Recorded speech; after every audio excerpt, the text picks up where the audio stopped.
Hello,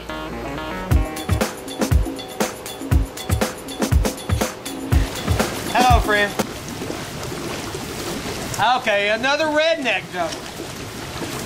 These two rednecks met after work one day in this bar, and they were sitting there drinking their beers, and they were talking about their day's work and how much of a dead-end job they both had, and what in the world they could do to change it. So one of them said, you know, they built a new night school in my neighborhood, and I may go by there this evening and see what they have to offer.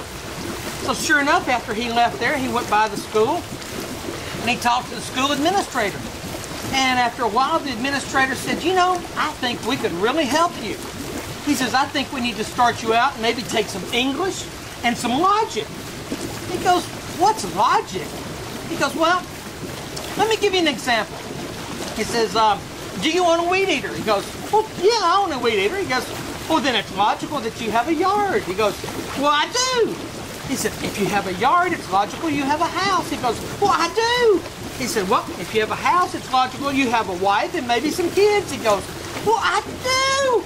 He said, if you have a house and kids, it's logical that you're heterosexual. He goes, I'll be darned, that is some fantastic stuff. I want to take some of that. So he goes on the next afternoon. He happens to go by the same bar and talk to the other redneck.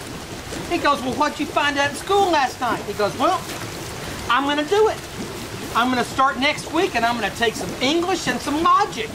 He goes, what's logic? He goes, well, let me give you an example. He says, do you own a weed eater? He goes, no. He goes, you're gay, aren't you?